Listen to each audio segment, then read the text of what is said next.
What does Purdue need to do to find success against the Wildcats next Friday? Let's jump into it.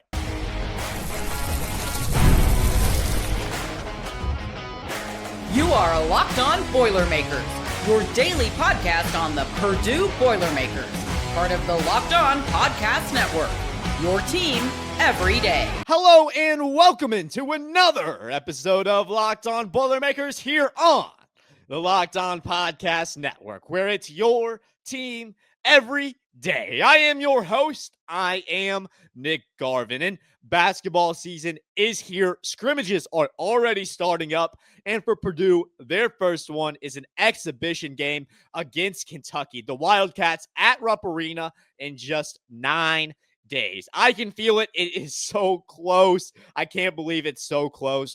I'm so excited to see the number 1 ranked Purdue Boilermakers take on the number 9 ranked Kentucky Wildcats. Like I said, in just 9 days. And I want to start covering this game because there is so much excitement surrounding this one.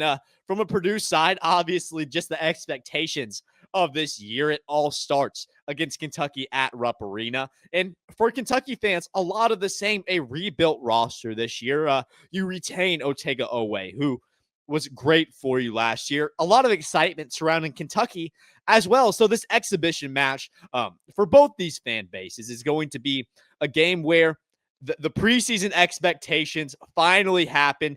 These two teams finally take the court. And this is a game that hasn't happened in over 30 years. Obviously in exhibition form, but Purdue, Kentucky, that one's still going to be fun. Like I said, between two of the top fan bases in college basketball. But from a perspective of what does Purdue need to do to find success? Well, that's what I want to talk about today, because Purdue, they're going to go into this matchup. They've learned a lot about this team. Matt Painter has learned a lot about the roster that he has so far going into fall practice, but you can't simulate real game action. You can't simulate playing against Kentucky in Rupp in practice. So that's going to be the biggest thing, really seeing where this team is going into game flow. And going into this game, the thing about it is with exhibitions, you can't be too upset if Purdue, they don't go in as hot as they need to, if they don't play up to their standards, because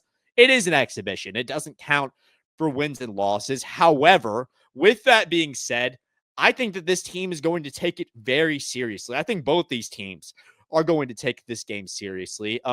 Coming from a Purdue perspective, being ranked number 1, that brings a whole different perspective into this exhibition matchup, because now for this team, you want to prove that you're the number 1 team in the nation. And obviously in an exhibition match where wins and losses, they don't really matter because it's not going to show up going into the season.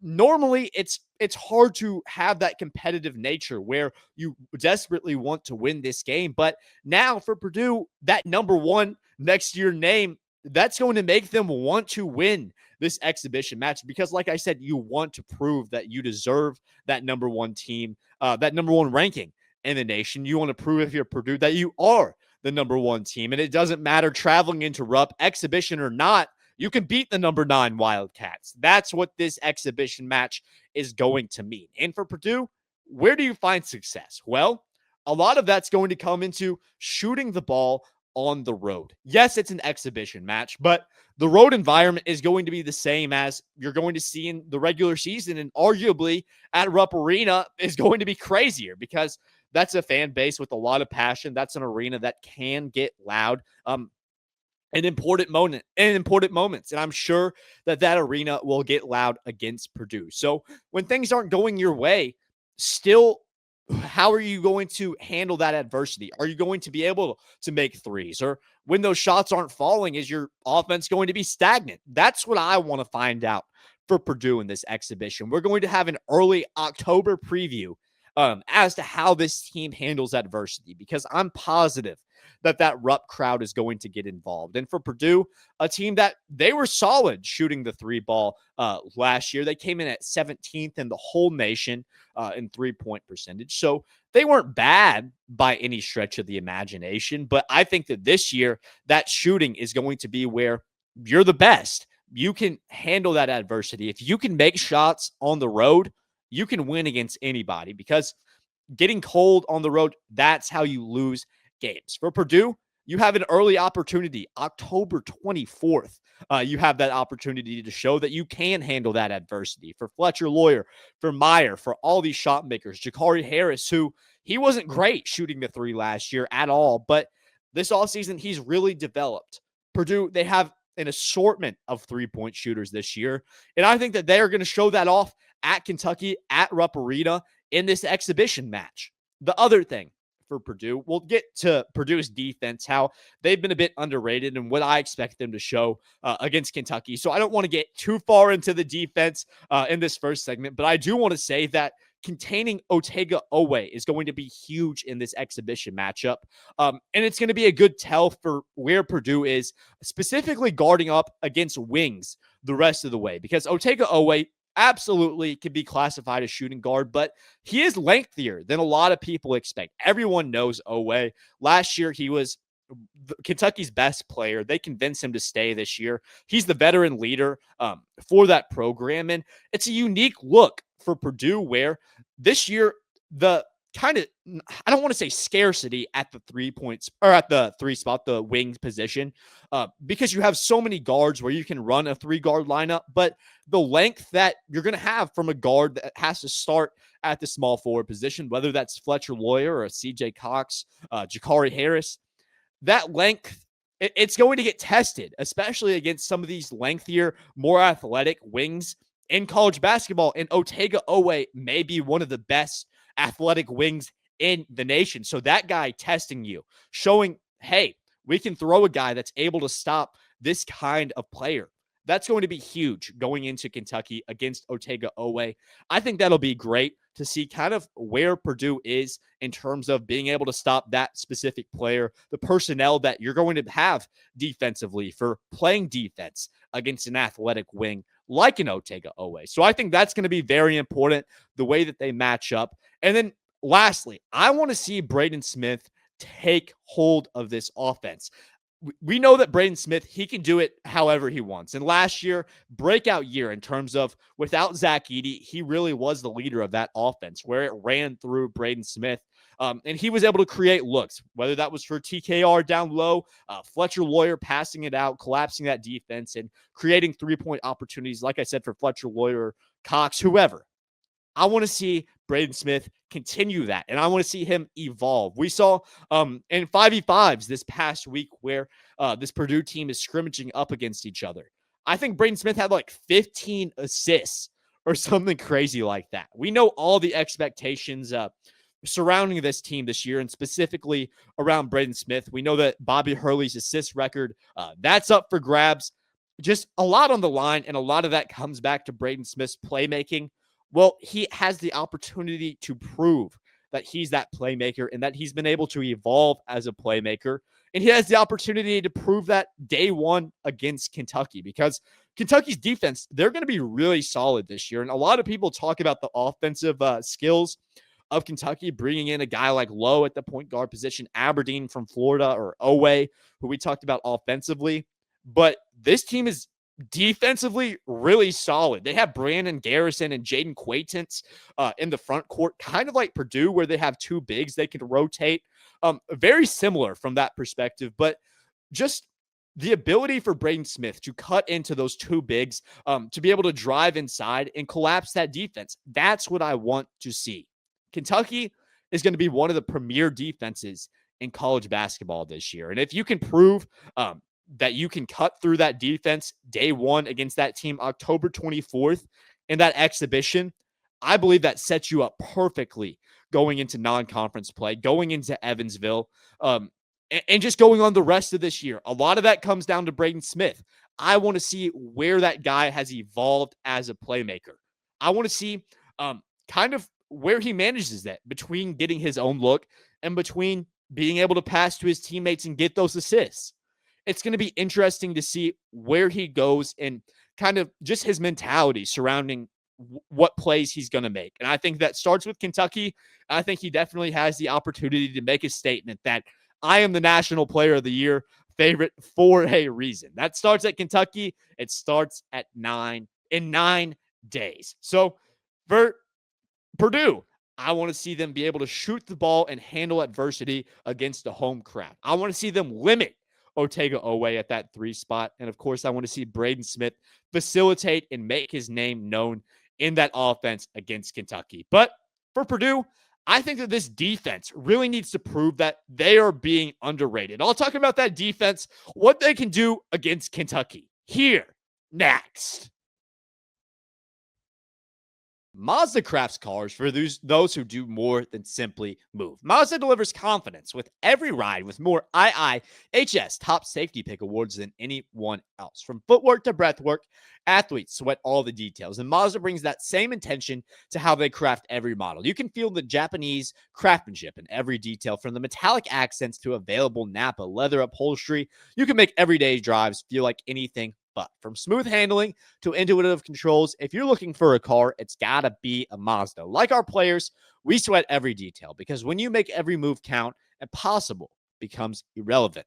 Mazda, move and be moved. Today's episode is also brought to you by our friends at Peloton. Peloton is shaping the future of fitness with a brand new Peloton Cross Training Tread Plus.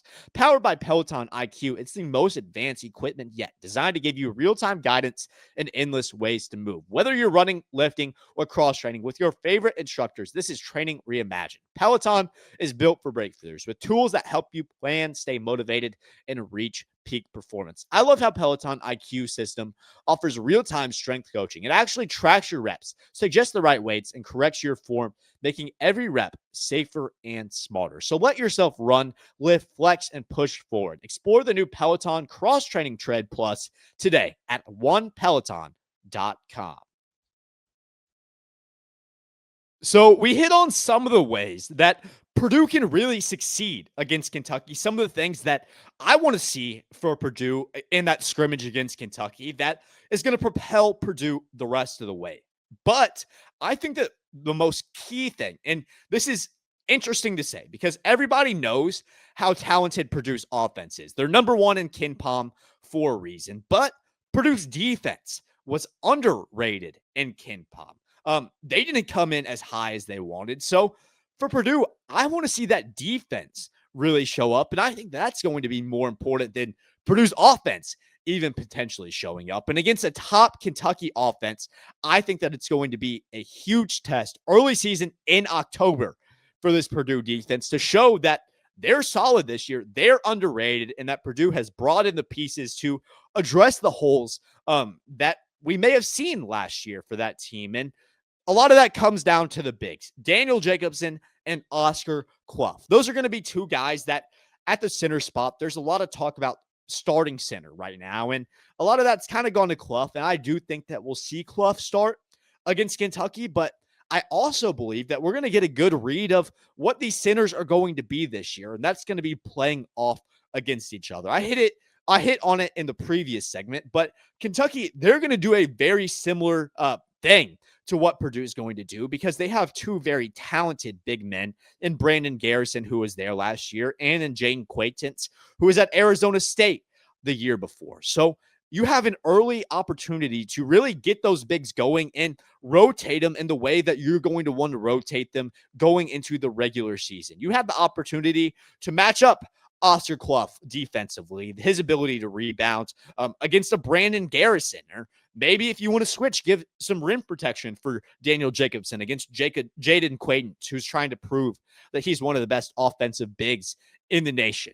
You have those opportunities to show that, hey, we can fit in those matchups. And I expect we're going to see a lot from Matt Painter in this exhibition because it is an exhibition. You have the margin of error where you can kind of throw out different lineups. And defensively for this Purdue team, I think that's going to be very important, seeing different lineups early and seeing what they kind of give you, because you can throw in Ja'Cory Harris alongside a Meyer or a Braden Smith.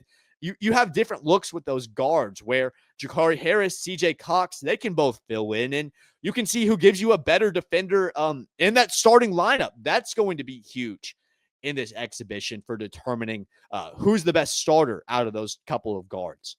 I think that the opportunity to plug in Jacobson and Clough, like I said, to rotate those two guys is going to be absolutely huge. And I think it's going to be very important to see who plays the best alongside Braden Smith in terms of forcing guys off the perimeter, and making it easy for Braden Smith to not have to focus on playing defense on their number one scorer, but really being able to focus offensively in what Braden Smith gives you the best. I think finding the guy that plays off of Smith best defensively is going to be huge during these scrimmages for determining who's going to be that starter and who's going to be playing those big minutes alongside Smith going into regular season play. So that defense is going to be so important in this matchup against Kentucky. And like I said, managing Otega Oweh, because we don't know who's going to be the 3 spot for Purdue. And I think if you can find someone that can guard Oweh, that's going to be huge for figuring out who's going to be able to fill that spot for you, for the Boilermakers this year. And obviously, these are all things that Matt Painter understands. He's not going to have the same strategy going into Kentucky that he's going to have going into a deep March game where maybe you shorten your rotation. I expect for Purdue to see maybe 12 to 13 guys play in this exhibition match, because that's what you want to do. You want to see who on your team, especially with so many depth pieces that Purdue has this year, what you have and who can really plug in and play defense at a high level against a top tier offensive opponent in Kentucky. And when you talk about the guys kind of lower in that rotation that can plug in, think of a Jack Benner. We talk about Harris, but Jack Benner, he's very under the radar. He redshirted last year, and he's really proved that he can develop as a defender. He's been guarding off against Trakoff and Wren all summer long. So that's really developed him as a defender. And he could see minutes this year as a power forward, as that backup power forward, maybe plug in as a small forward. And he's a guy that if he can develop defensively, he can make threes. He can be a key player this year for Purdue and maybe become a starter next year. So these exhibitions are just so huge for seeing the depth pieces that can plug in this year for you, and for a year or for a team where you have so many depth pieces. That's why a game against a high caliber opponent early on in October is so key. I think Purdue, they really did a great job scheduling this. And like I said, once more, for that Purdue defense proving that you were underrated, because KenPom, they certainly underrated you. They gave you the 29th defensive rating. For Kentucky, they have the 8th offensive rating and the 4th defensive rating in the nation. So you could argue that they're rated a little bit higher than Purdue, that has the number 1 offense, but the 29th defense. So you have to prove that your weakness really isn't that much of a weakness. For Purdue, you filled in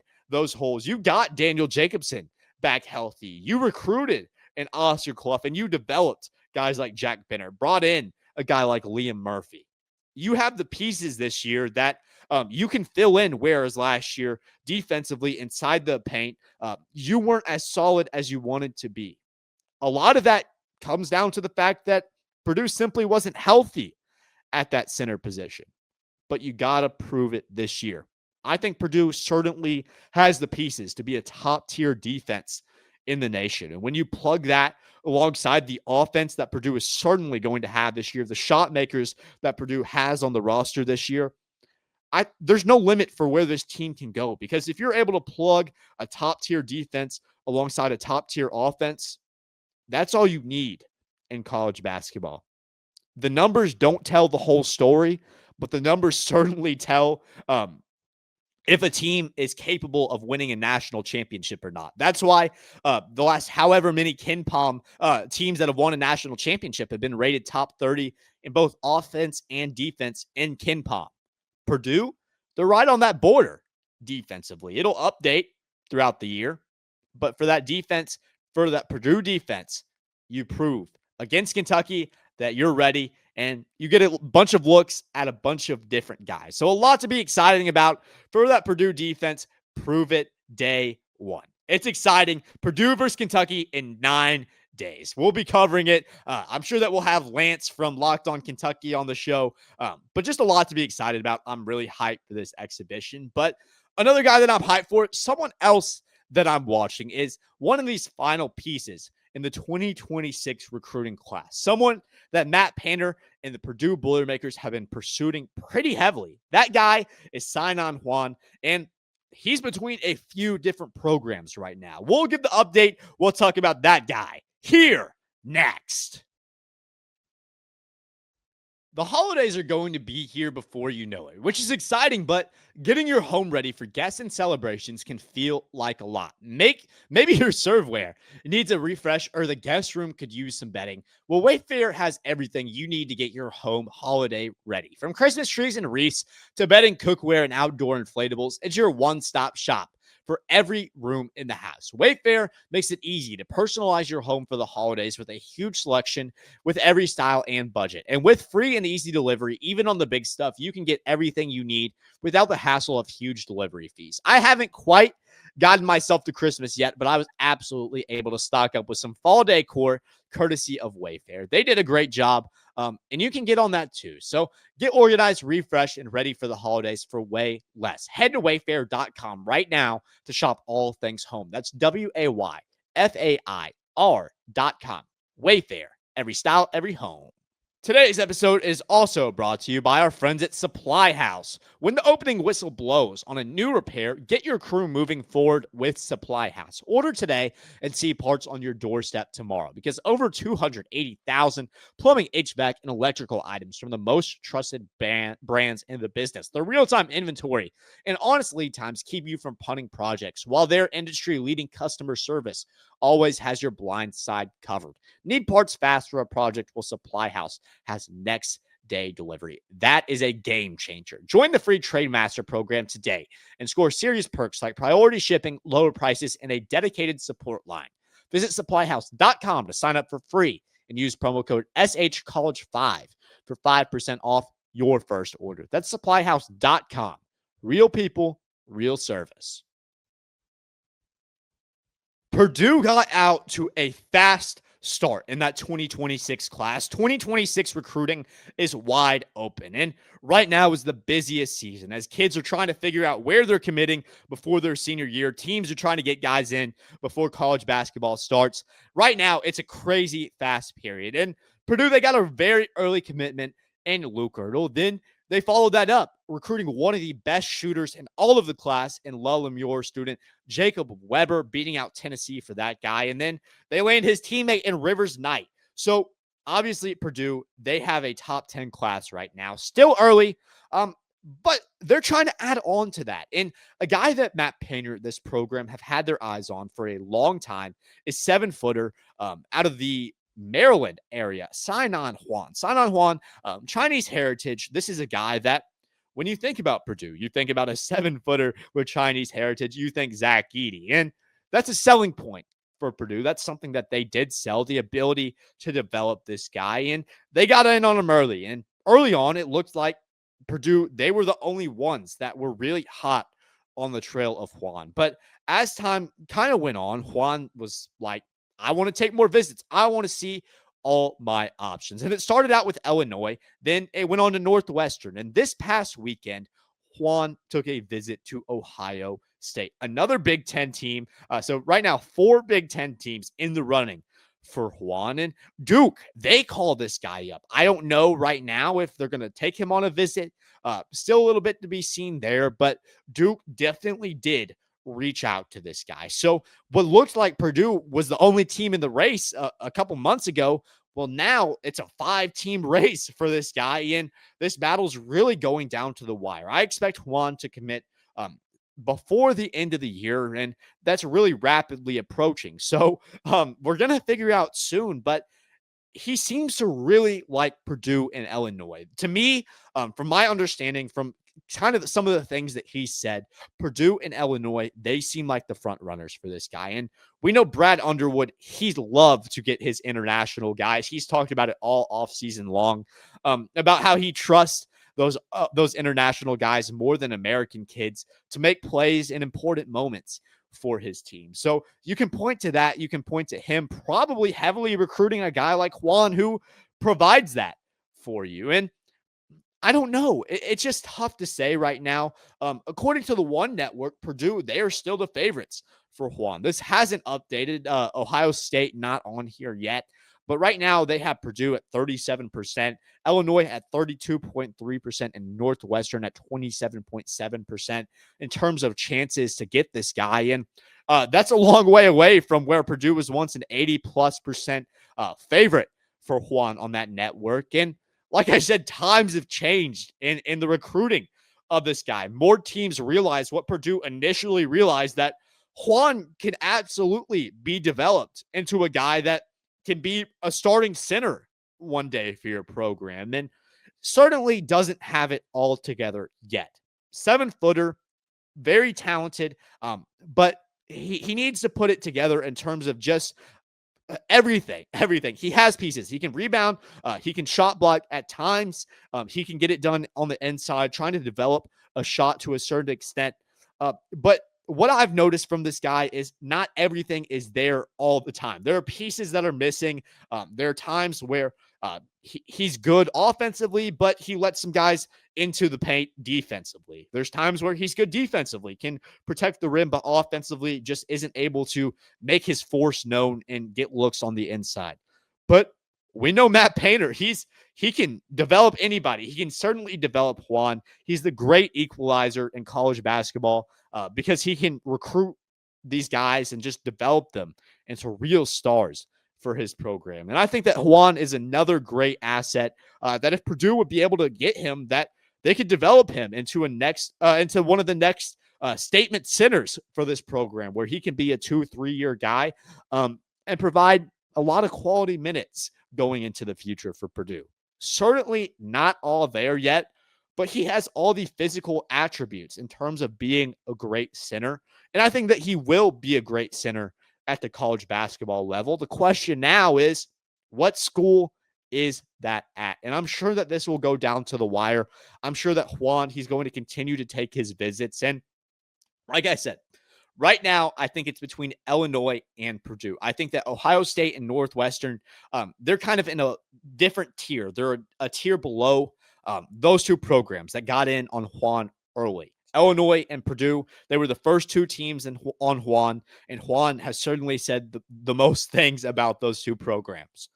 But what I think will be the X factor in this guy's recruiting is how involved Duke gets, because he's closest to Duke. That's where, in terms of just the climate and where he is geographically, he is closest to Duke. And everyone knows Duke, John Shayer, he's building a good program after taking it over from Coach K. Certainly, they like to recruit over there at Duke, and this is a guy that I think that Duke would love to have. I think that Huan, he fits that program just as well as he fits Purdue. So that's why it's a bit tricky. I think that if Purdue, they recruit this guy, they may have a leg up over Purdue going down into the final days of his recruiting.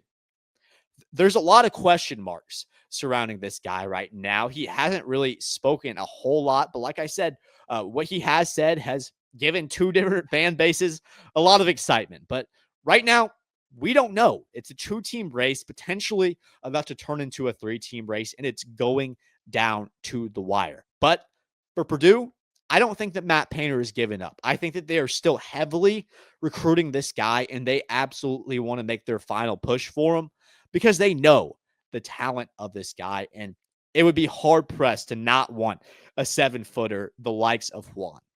I think that Purdue, they have the opportunity to make a splash. Matt Painter, he has the opportunity to make a splash and show that this class is going to be one of the best, if not the best, that Painter has ever brought into Purdue. And Huan, he finalizes this class at that center spot. I think that he completes the class between Ertl, Weber, and Rivers Knight. 2026, it's closer than we think. In that recruiting class, it's going to play a big part into where Purdue goes into the future of this program, and kind of the transition period between these seniors that are going to be leaving next year. So this is one of the most pivotal recruiting classes in Purdue history. Sinan Huan would be one of the most pivotal commits that Purdue has the opportunity to get. I'm sure we'll cover him more as he gets a little bit closer. Hopefully, the Blue Devils stay away. But I appreciate you guys joining us once again on Locked On Boilermakers on this Wednesday. If you guys like what you see here, if you guys are just now watching us, make sure to like, subscribe, and comment because it helps us out a ton as we want to continue bringing you guys daily content going into the season. So like I said, I appreciate it a lot. Thank you for making Locked On Boilermakers your first listen or watch today. For your second, try Locked On Big Ten. Craig Sheeman breaks down the most exciting conference in sports, from the rivalries to the championship and every game in between. Find Locked On Big Ten on YouTube or wherever you listen to podcasts, part of the Locked On Podcast Network, where it's your team every day. Thank you guys once again, of course, for joining me today on Locked On Boilermakers. And as always, boiler up, hammer down.